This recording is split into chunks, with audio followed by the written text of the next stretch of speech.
We know that a calorie deficit is necessary for losing fat. When you consume fewer calories than your body expends in a day, your body uses fat for energy. But knowing you need a calorie deficit and actually being in a calorie deficit are two different things, because it's not always easy to maintain a consistent deficit. Simply stating that one should eat less and move more is typically not helpful advice. How can you go about actually structuring your nutrition to have a sustainable calorie deficit? Today's video is all about how you can make sustaining a calorie deficit easier so you can stay more consistent in your fat loss phase and see better progress. Let's dive straight in by discussing the first tip, which is about how you can make tracking calories an easier process. You probably are familiar with the concept of tracking macros, in which you track your protein, carbs, fats, and total calorie intake in a day.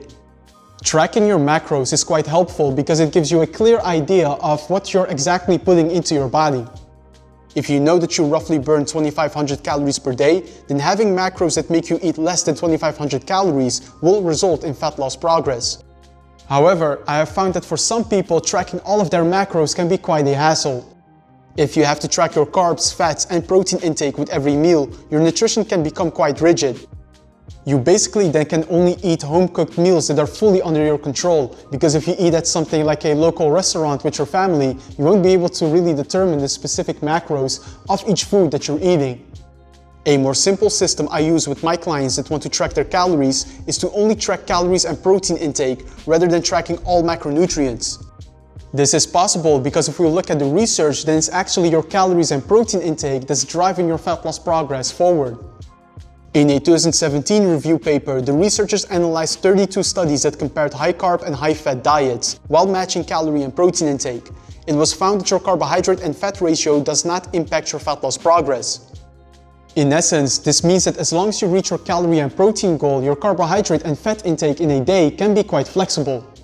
So to make tracking calories easier for you and make eating out more practical, you can choose to only have a daily calorie and protein goal. Your fat loss progress will stay intact without you having to worry about your specific carbs and fat intake.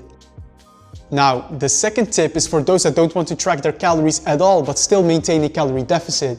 If you have bad experiences with tracking calories, there are other options you can try. For instance, an approach that I often use with my clients is that we maintain portion sizes based on hand size.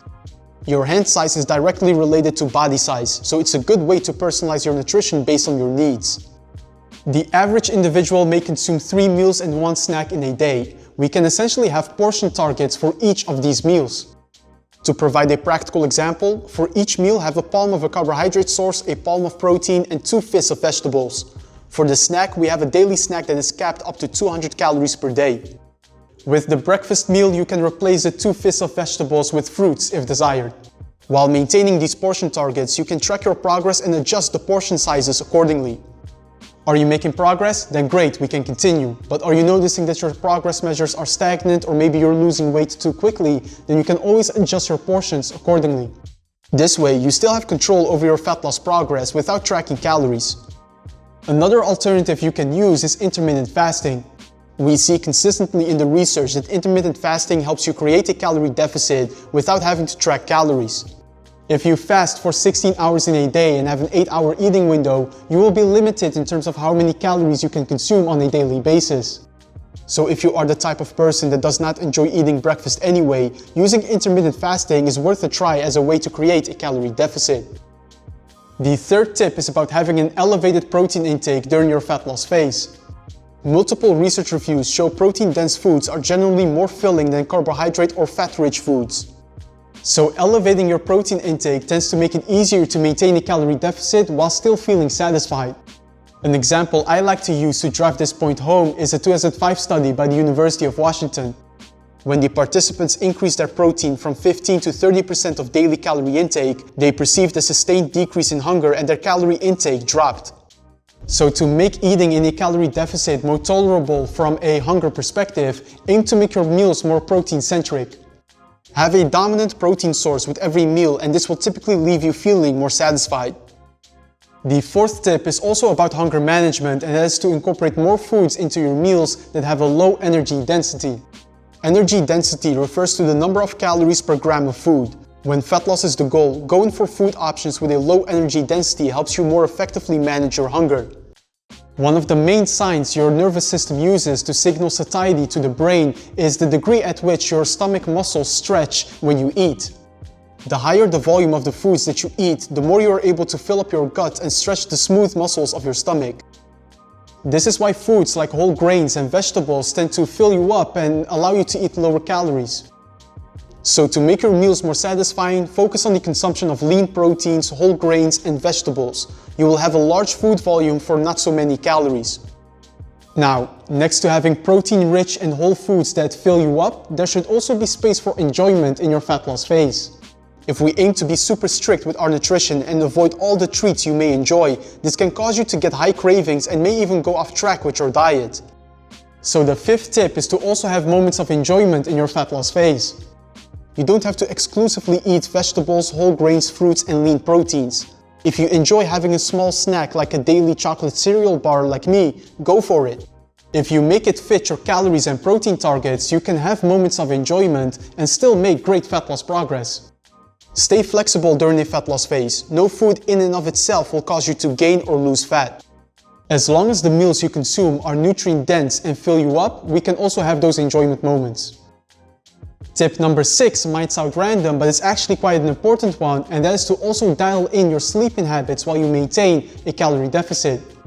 Sleep restriction has repeatedly been shown to increase the desire to eat, making it harder for you to maintain a calorie deficit for fat loss. In one study, it was found that having just one night of 4 hours of sleep significantly increased appetite. What was interesting in this study is that the participants that had sleep restriction also had more cravings towards calorie-dense foods.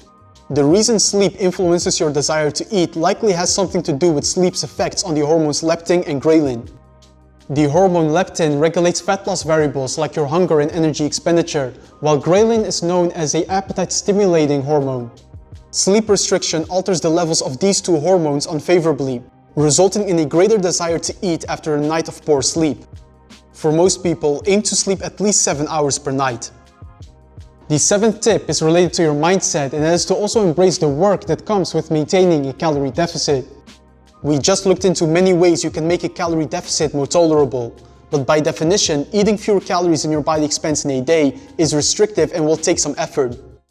We can do our best to lower the level of difficulty through science-based methods, but as with anything worth having, fat loss still takes work. So go into a calorie deficit knowing that not every moment will be easy and that you do need increased nutrition discipline. But by using the tips discussed in this video, you can avoid making the calorie deficit unnecessarily hard and you can still live an enjoyable lifestyle while progressing.